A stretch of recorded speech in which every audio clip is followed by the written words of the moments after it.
Hello and welcome guys back to my channel. आज मैं react करने जा रहा हूँ एक ऐसे वीडियो पे जो रिसेंट इंसिडेंट पे बनाया गया है और इस वीडियो का नाम है Galwan valley incident story of brave Indian soldier that will swell your heart with pride. ये रिसेंट जो गलवान वैली में इंडिया और चाइना का स्टैंड ऑफ हुआ था उसके ऊपर ये वीडियो है। So let's see this video first and then after मैं अपने कुछ कमेंट्स होंगे उधर रखूँगा। Let's start. सब्सक्राइब कीजिए डिफेंस स्क्वाड चैनल को और बेल आइकन को दबाइए लेटेस्ट डिफेंस वीडियोस सबसे पहले देखने के लिए। हेलो डिफेंस लवर्स, स्वागत है आपका डिफेंस ज्ञान सीरीज के फ्रेश एपिसोड में। आज के एपिसोड में हम आपको गलवान घाटी में हुए हिंसक संघर्ष में भारतीय सेना की वो वीर गाथा सुनाने जा रहे हैं जिसे सुनकर आप सभी के रोंगटे खड़े हो जाएंगे और इसे सुनने के बाद भारतीय सेना और खास करके इसकी बिहार रेजिमेंट के लिए आपका सम्मान और भी बढ़ जाएगा। So without wasting any time, let's begin.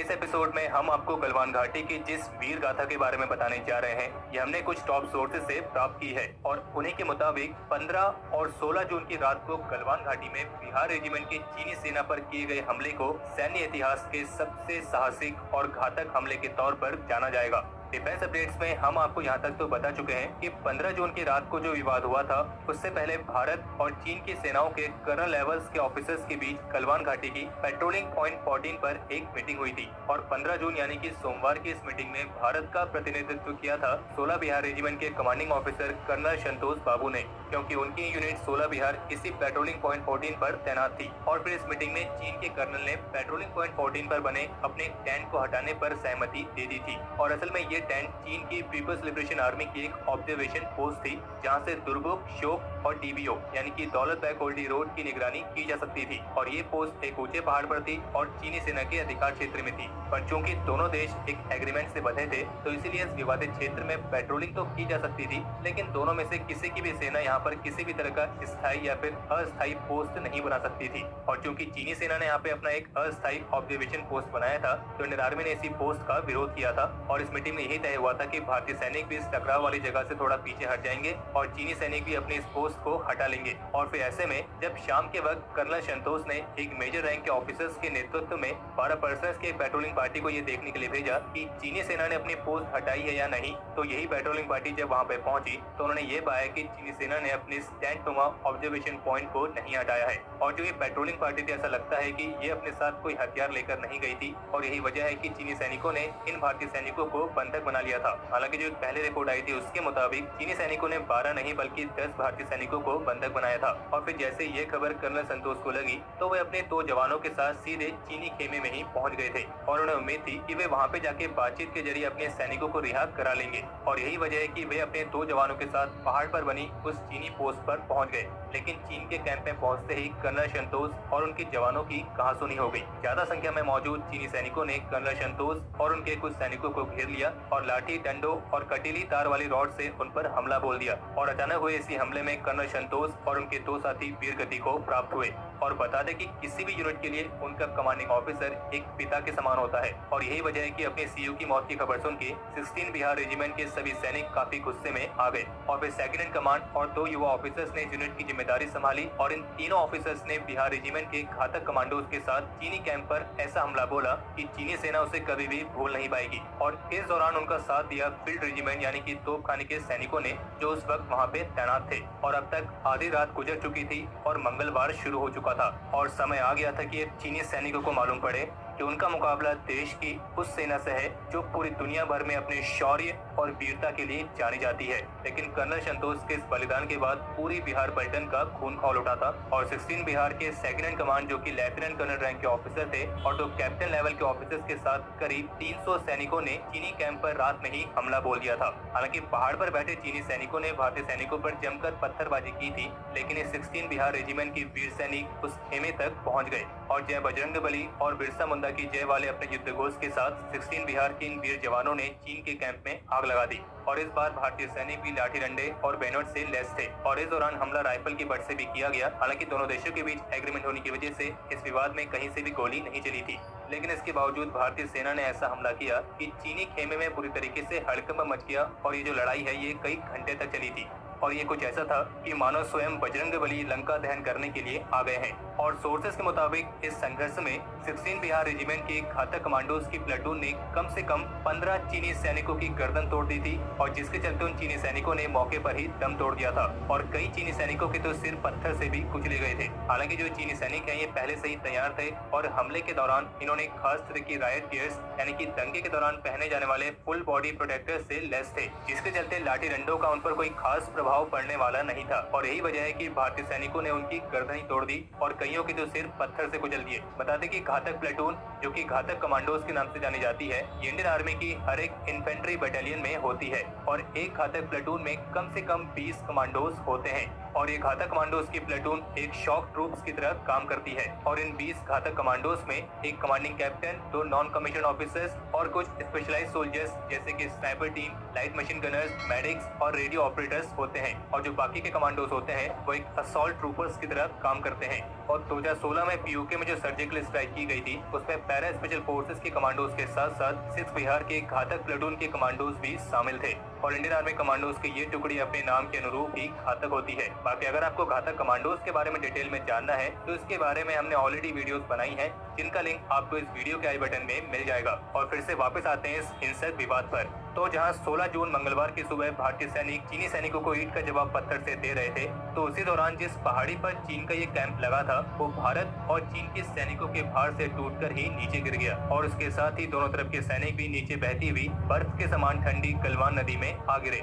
और इस नदी में गिरने और ज्यादा ठंड लगने की वजह से दोनों तरफ के सैनिक काफी बड़ी तादाद में हताहत हुए, जिसमें जहां हमारे 20 जवान वीर गति को प्राप्त हुए, 18 बुरी तरीके से घायल हुए और जबकि 58 को कुछ मामूली चोटें आई थी। लेकिन 16 बिहार के इस वीर जवानों के हमले में चीन सेना को भी एक बहुत जबरदस्त नुकसान हुआ था और चीन के कम से कम 40 सैनिकों की जान गई है और 100 से 150 सैनिक घायल हुए हैं और कई सारे चीनी सैनिकों का शव तो गलवान घाटी की धारा को रोककर निकाला गया है। और अभी एक ऐसी भी रिपोर्ट आई थी कि चाइना ने गलवान नदी के बहाव को कम किया है, तो असल में ये बहाव खास करके चीन ने अपने सैनिकों के शव को निकालने के लिए कम किया था, क्योंकि ये गलवान नदी अक्साई चीन से भारत के पूर्वी लद्दाख में बहने वाली श्योक नदी में मिलती है। और जैसे कि पिछले डिफेंस अपडेट में हमने आपको बताया था कि former army chief general V K Singh retired, उन्होंने भी ये दावा किया है कि जिस तरह चीनी सेना ने हमारे 10 भारतीय सैनिकों को बंधक बनाया था, ठीक वैसे ही भारतीय सेना ने भी चीनी सैनिकों को बंधक बनाया था। फिर बातचीत के बाद उन सैनिकों को छोड़ दिया गया था। हालांकि इंडियन आर्मी ने अभी तक इस तथ्य की पुष्टि नहीं की है। और फिर इसके बाद बिहार रेजिमेंट के शौर्य और पराक्रम को सैल्यूट करने के लिए इंडियन आर्मी की नॉर्दर्न कमांड ने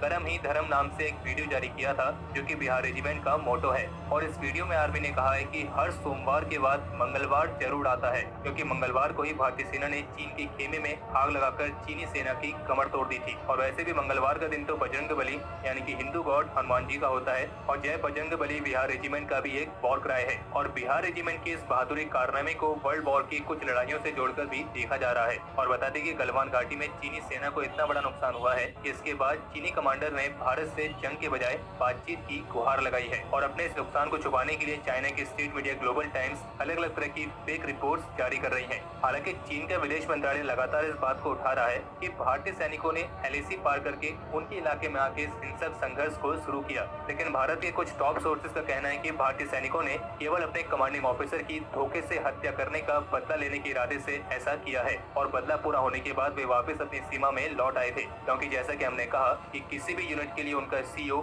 एक पिता के समान होता है और अगर उनके पिता को ही कोई इतना बड़ा नुकसान पहुंचाएगा तो बदला लेना तो बनता है। और अंत में हम उन सभी से अनुरोध करना चाहेंगे जो समय समय पर इंडियन आर्म फोर्सेस की काबिलियत पर तरह तरह के सवाल उठाते हैं। आप ये मत भूलिए कि 1947 के बाद से आज तक अगर आप अपने घरों में सुरक्षित बैठे हैं, ये सवाल कर पा रहे हैं और वो केवल और केवल इसलिए क्योंकि हमारे भारतीय सैनिक सीमा पर इस देश की सुरक्षा कर रहे हैं। और हमारा दिल से सलाम है इन सभी वीर जवानों को जो अपने प्राणों की चिंता न करते हुए दिन रात इस देश की सुरक्षा करते हैं।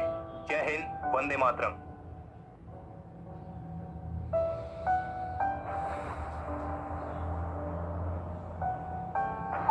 Name of the soldiers.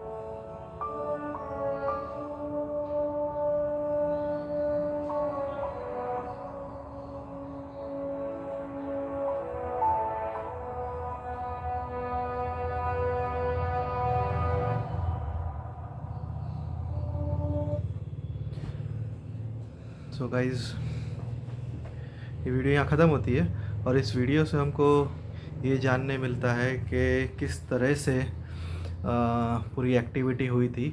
Again and again China is back stabbing us, हमको धोखा दे रहा है, अपने सारी ट्रीटीज़ का वायलेशन कर रहा है। इंडियन बॉर्डर क्रॉस करके, LAC क्रॉस करके, जहाँ पे they had signed a treaty के टेम्पररी या परमानेंट कोई भी पोस्ट नहीं बनाई जाएगी, वहाँ पे वो अपनी पोस्ट बनाते हैं। जब हमारे सोल्जर्स ने उसका विरोध किया तो they were already prepared, they were having more soldiers waiting for us, our soldier to come and वो उन पर अटैक करें। और जब इंडियन सोल्जर्स गए तो उनको कैप्चर कर लिया गया और 20 लोगों को मार भी दिया गया। इसका रिस्पॉन्ड हमने किया हमारी इंडियन आर्मी ने, और इस फाइट के दौरान जो हैंड टू हैंड कॉम्बैट थी, जिसमें कोई बुलेट्स का no firearms was used in this fight, जिसमें ऐसा रिपोर्ट में बताया जाता है कि around 40 soldiers of China were also killed in this fight. US source कुछ और नंबर्स देते हैं, चाइना ने तो अभी तक कोई नंबर्स रिवील ही नहीं किया है। बोल रहे हैं कि गुडविल जेस्चर है। अगर गुडविल जेस्चर है तो ये एक्टिविटी हुई क्यों थी, और अगर हो गई उसके बाद they are showing goodwill gesture, तो ऐसा क्यों है कि वो नंबर रिवील नहीं कर रहे हैं? क्या वो नंबर कम है जो हम यहाँ बता रहे हैं उससे? अगर कम है that means they had made more damage to India, और अगर नंबर ज़्यादा हैं तो that means India has made more damage to China. ये पूरी एक्टिविटी जो चाइना कर रहा है, ये सिर्फ कोविड स्प्रेड से अपनी कंट्री का और वर्ल्ड का ध्यान हटाने के लिए कर रहा है। वो अपने कंट्री मैन को ये दिखाना चाहता है कि देखिए the borders are not safe, so that country, the people of the country stand behind the leader, जो कि अभी नहीं है। एक विद्रोह की स्थिति ऑलमोस्ट आके खड़ी हो गई, बिकॉज चाइना के पास बिजनेस नहीं है। उनकी population highest number of unemployment पे है आज की डेट पे, but they are trying to divert the issue, world का भी और उनके कंट्री का, लोगों का भी ध्यान डाइवर्ट करने की कोशिश कर रहे हैं। बट जब ये इंसिडेंट हुआ, हमारे Indian soldier, Bihar regiment, Ghatak regiment गई और विदाउट वेपन उनने चाइनीज़ सोल्जर्स को मारा। जैसा कि इन्हें बताया कि गर्दनें तोड़ दी। That was very brave, because Chinese soldiers were already prepared. Riot suit, what that was something that they were already wearing it for their own protection. इसके बावजूद भी हमारे सोल्जर्स ने जो उनके CEO की मौत, मर्डर किया, उसका उन्होंने बदला लिया। That was really very brave. Indian soldiers are very brave, we should always stand behind our soldiers. Never ask such questions कि ये हुआ था कि नहीं हुआ था, because now we also have a video evidence. काफ़ी सारे वीडियो एविडेंस हमको देखने मिल रहे हैं कि आज की डेट में भी, इस इंसिडेंस के बाद भी क्या एक्टिविटी हो रही है चाइना के बॉर्डर पे, चाइना और इंडिया के बॉर्डर पे। So let's not ask such question. हमारे कुछ लीडर्स हैं जो इसमें क्वेश्चन कर रहे हैं कि क्यों हमारे सोल्जर्स बिना वेपन के वहाँ गए, किसने उनको भेजा वहाँ पे बिना वेपन के। बट वो ये बात क्यों नहीं बताते हैं हमारी देश की पब्लिक को कि उन्हीं की गवर्नमेंट ने ये ट्रीटी साइन करी थी कि वेपन्स का यूज़ नहीं होगा। इसी वजह से हमारे सोल्जर्स बिना वेपन के वहाँ गए। दे वर द पीपल जिनने हमारे सोल्जर्स को निहत्था बनाया। और आज क्योंकि पब्लिक को वो बात नहीं पता है, इसलिए वो सवाल कर रहे हैं किसी और के ऊपर। और I don't know, this things is going to political. ये बहुत ही बड़ा गेम है, जैसा कि मैं हमेशा से ही कहता आ रहा हूँ। ये सिर्फ और सिर्फ बॉर्डर और वॉर की बात नहीं है। China is playing big game. वो हमारा और पूरी दुनिया का और उनकी खुद की जनता का ध्यान भटकाने की कोशिश कर रहे हैं मेन मुद्दे से। So let's stay focused and हम देखते हैं आगे क्या एक्टिविटी हो रही है। जैसा कि मैंने अपने पिछले वीडियो में कहा था कि we should boycott Chinese product. We will I think that will be the best thing that we can do as much as we can. I am not saying कि हम 100% बॉयकॉट कर सकते हैं। जो हमारी रिक्वायरमेंट है we will buy those things, जो हमारी रिक्वायरमेंट नहीं है we will not buy, we will boycott those things. So let's see what is going to happen. Thank you and जय भारत।